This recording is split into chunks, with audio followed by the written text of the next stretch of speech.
Hey guys, I hope you're doing great. Today I'm branching out a little bit from my normal guitar videos, and I'm going to be doing a review of this microphone, which is the Onstage Audio AS800 FET condenser microphone.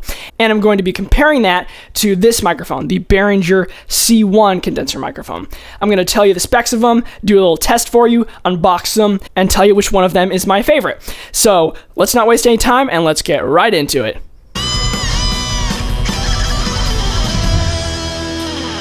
Guys, if you haven't already, make sure to subscribe to the channel, like this video, share it with all your musical buddies, and leave a comment below.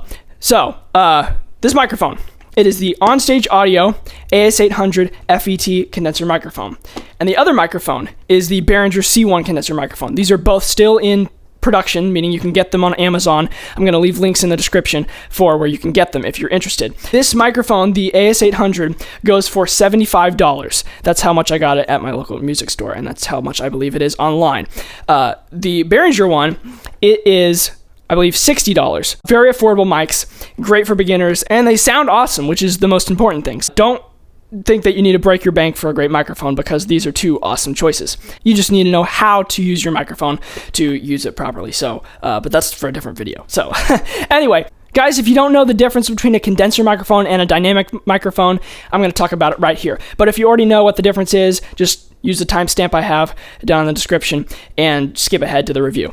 The difference between a condenser microphone and a dynamic microphone has to do with the actual way that they take sound in, or receive sound, or convert it into electricity with the actual microphone mechanism. I'm not going to go into that because that's kind of a complicated subject and I don't feel I can explain it well, but the observable differences between them is several things. Condenser microphones are hotter, meaning they are louder. Meaning, with your preamp, I'm running through a Behringer UMC22 Euphoria audio interface with the preamp.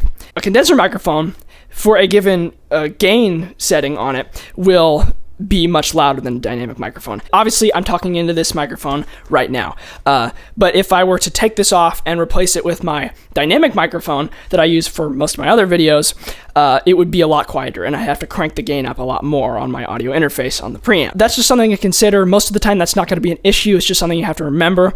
If you're plugging in a condenser microphone after having a dynamic microphone on, you probably should dial back the gain, because it'll kind of blow it out. Too loud. That's what I'm trying to say. Other than being louder, condenser microphones, they pick up more nuanced tones. You've probably heard this other places, but it's true. Dynamic microphones, they're better for more compressed sounds, like electric guitars.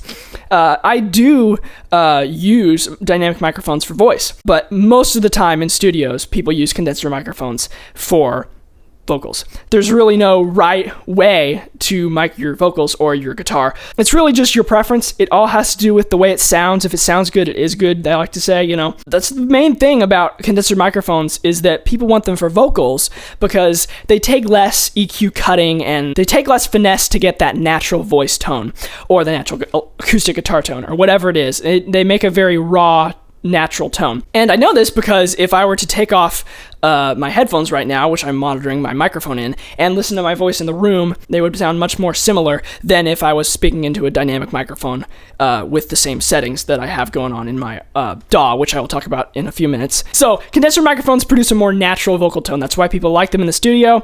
They are more fragile. Be careful. It doesn't mean you have to treat it like a baby or a piece of gold, but just make sure that you don't drop it, expose it to moisture, things that you just should generally not do, unless you're throwing your microphone on stage, which is why you generally use a dynamic microphone on stage. Anyway, another thing about dynamic microphones and condenser microphones is that condenser microphones do require a preamp. So, like I talked about my audio interface, that is what you're going to want to get. If you don't have an audio interface, get one. That's my only advice to you, because they make USB versions of these. The Behringer C1 microphone comes in a C1 USB, a C1U USB microphone, but it's just such a weak signal. It just makes gain staging a lot harder, and for me, gain staging correctly is the difference between a loud, nice sounding mix and a mix that just falls apart. So don't get a USB microphone. The preamp that I have is just within my audio interface. It is basically supplying this microphone with power, because condenser microphones require power. So within this cord that I have running through here, there's literally electricity going through that, and that's powering the microphone. Dynamic microphones do not require power. I don't know the science behind it, it's just the way it is. So that's something to consider. So those are the main observable differences between dynamic microphones and condenser microphones. If you didn't know what those mean, I hope that was helpful for you. Okay, let's move on to the review. Okay, let's start off with the AS800, which is what I'm speaking into right now. So this is a condenser microphone, obviously. It's a cardioid pattern. Cardioid it's the specific type of pattern it has, and what that means is that it's only picking up what's right in front of it, at least mostly. So if I make this kind of fingering noise in front of it, you hear it pretty loudly. Now let me do it behind it. It's much quieter. This is good because it reduces room noise. You know, if you have a fan going like I have going right now, it won't pick it up nearly as much as if it were not that same pattern. It is a large diaphragm condenser microphone. That's just one of the specs about it. You might have seen small diaphragm condenser microphones, and those just have a little bit smaller of a hole or whatever, of a body, whatever you want to call it. These are what most of the time people use for recording vocals. So that's just another thing about it. Of course, it requires phantom power, just like any other condenser microphone. So that's the specs of it. It costs $75. You can get it on Amazon. I'll put the links in the description for both of these microphones. So guys, now I'm going to unbox this microphone so that you can see just what's going on inside the package. So you open it up, and it has a very nice, sturdy black case. I'm going to set this box down. Or throw it down. Black case, very nice, very sturdy. I really like this one. It feels like you could smash it and it would still be okay. 2 clips, I like that a lot. The Behringer one does not have 2 clips, so that means if one breaks, you're still good to go, which is what mine happened with the other one, so mind you. That's why I'm saying this. So when you open it up, it's got the foam, protective foam, and you've got a windshield, which is basically a pop filter so that the p and the t, you know, those harsh, lots of air noises will be deadened, so you won't get the p sound when you punch the P's in front of it. So this would just go on top of the microphone. I don't have it on right now just so you can see it. But anyway, there's a windshield. There is the little adapter. This is for securing the shock mount over here, which is a very nice shock mount. Let me pull that out for you. The adapter is for securing the shock mount to a stand. So this, you just put the adapter right in this, let me see if you can see, in the hole, and then you would attach it to the stand. As you can see, I've already got a shock mount right here. It's right here because I already own one before I bought this. So if you don't own one, this is great. If you do, it's extra. Yay! Everyone likes extra. So, and for the price point, I think I paid $25 maybe for this shock mount, and this is $75, and the other one is $60. So you're getting a really great deal. It also comes with this little pouch. It's just a pouch to keep your microphone in. Obviously, I'm speaking into my microphone, so it's not in here. Duh. Overall, I really like the way this comes. It comes really with everything you need other than a stand and a cord and an audio interface and a computer. Well, it comes with everything that you need for the microphone part. So as you can tell, I really like this carrying case. That's one of my favorite things about like the whole package that this comes in. A nice bonus. So guys, now that I've unboxed this and you see what it looks like, I'm going to change the video and we're going to go to my DAW, which is GarageBand.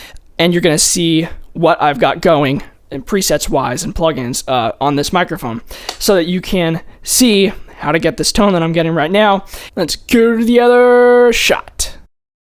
Okay guys, so as you can see, I am in GarageBand, which is my DAW. I just used it so that everyone everywhere can use it. If you have a Mac, you can get GarageBand, so it's free. Anyway, you can see I've got my Narrator Tone 1 preset going. Basically just has all my favorite plugins for a good narrator tone. So I just click it and it goes everything I have. Has everything I want. So let's talk about what I've got going right here. Obviously, I'm monitoring myself through my headphones. I have some speakers, but I'm not using them. I'm monitoring through my headphones. I'm speaking into the AS800 mic. Let's look at what I have going in my plugin chain. So, first of all, I do not have a noise gate going because that would not sound very good. You'd hear all the stops and stuff. So, I do not have a noise gate going.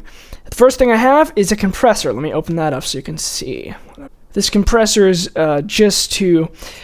Oh, there it goes. Okay, here you go. You can see. So I've got negative 32.0 dB on the threshold, which is a pretty aggressive threshold.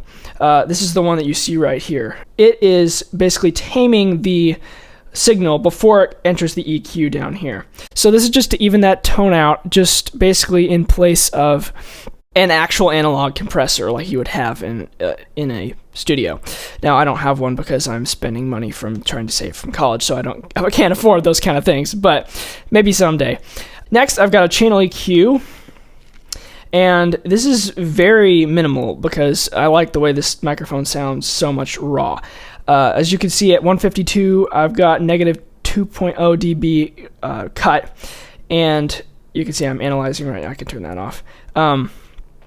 And that this is just to kind of reduce some of that bassiness. If I was doing this in the context of an album of songs, I would take a low cut right here, about right there. I think I already had it on there for experimentation, but about right there, just until it gets to the point where it starts cutting out good frequencies in your voice.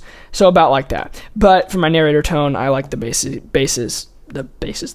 tones. No high end boost. This microphone is very hot on the high end, and if you boost it, it will absolutely like destroy your mix. I don't recommend taking it off, but I would just say deal with the low end, try to tame some of the low end, and then worry about the high end, because this microphone has a lot of high end, and they're very aggressive. Next, I have a compressor going, another compressor. Now this is the GarageBand preset Studio Vocal. You can see where I found it. You just go under, this is a compressor, you go under voice and studio vocal right there. So you could see that's where you find it. There's also compressors tools by type, all kinds of great compressors in here. But this is my favorite one. I dial this on almost all of my videos and my music, just because it's really great. Once you just click it and it has everything I want for an aggressive compressor. So what this is doing is it's really bringing my voice up to that comfortable, solid level where when I go away from the mic, it's not super much of a difference. It was, but if you're moving just a little bit within a song, it doesn't make that much of a difference. Or if I'm moving, doing my YouTube video, what am I saying? If I'm moving, it's not going to make that much of a difference. The highs, when I'm going really loud and I'm really quiet, it's basically pretty similar.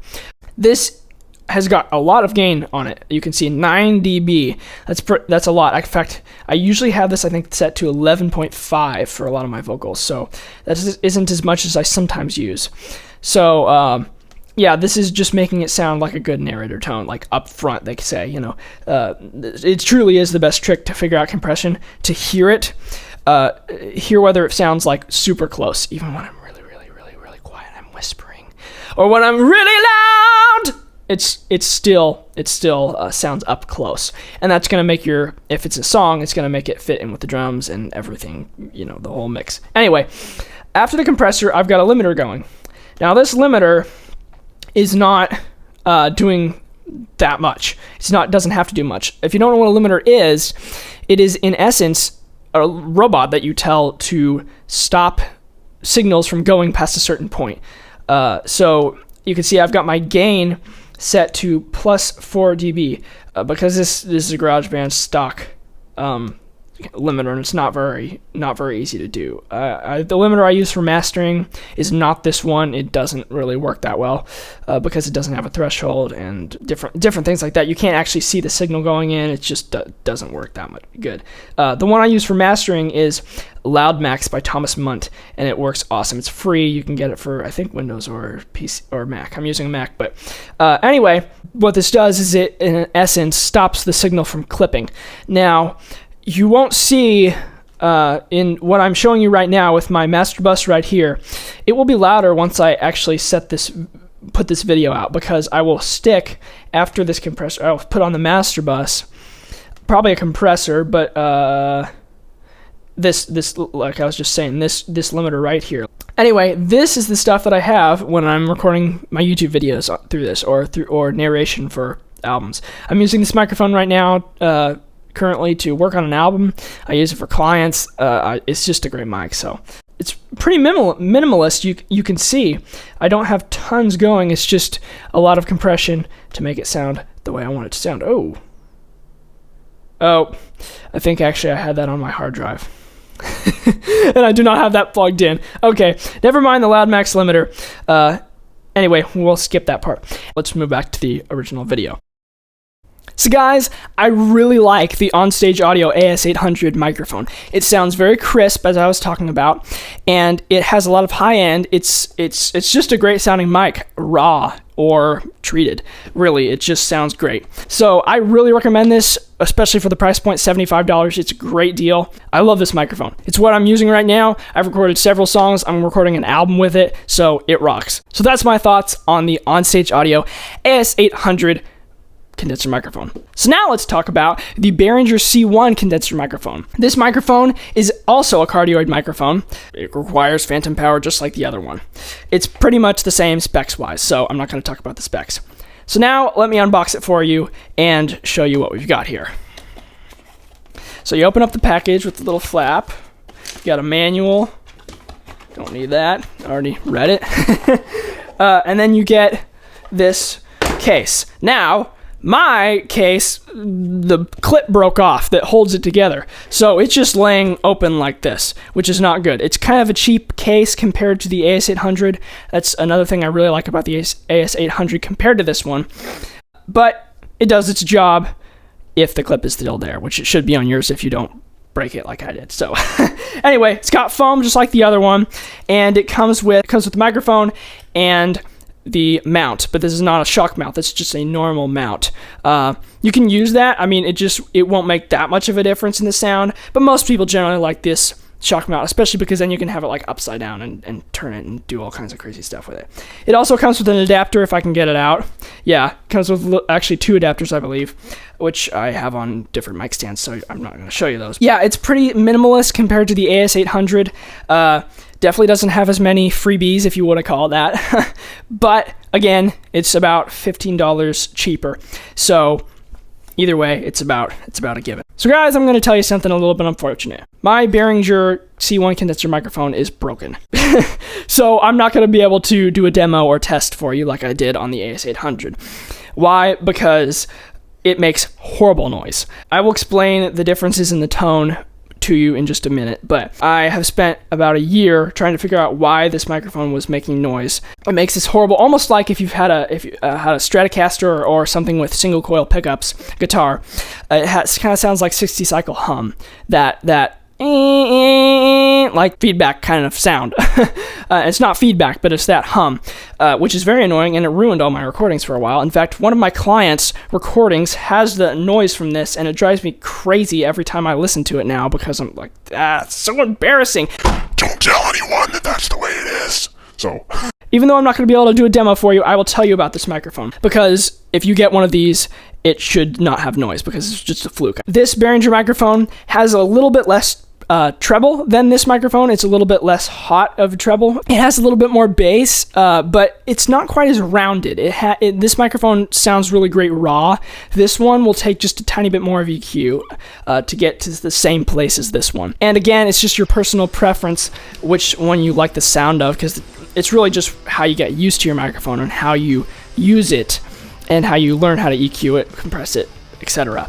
that will determine how good of a microphone it sounds. But they're very comparable. Obviously, they're both condenser microphones and both almost at the same price point, so there's really not much of a difference. So guys, since we can't do the demo, I'm going to tell you my thoughts about it now. This Behringer microphone, obviously it comes with just the microphone and this mount, which I used early on when I did not have a shock mount. So it basically has everything that you need to start recording with a condenser microphone. I don't like this microphone quite as much as this one, as the AS800, but that's partly due to my bias of getting absolutely pissed off about all the noise that it creates. So I love the sound of this. It just sounds so crisp and clear. This one does too, but I just really like the way this sounds and that it does not have noise. So that's a bonus. So if you're a beginner and you're looking for a great condenser microphone, or you're an amateur or even a pro looking for another microphone, these are great options. They're just really universal. They sound great. Definitely check them out. Again, I put links to them in the description. Hope you guys liked this video. Hopefully it was helpful in your journey of music and trying to find a condenser microphone, if that's what you're trying to do, which I assume it is. So anyway, enough talking by me. Have a good day, and I'll see you next time. Rock on, and God bless.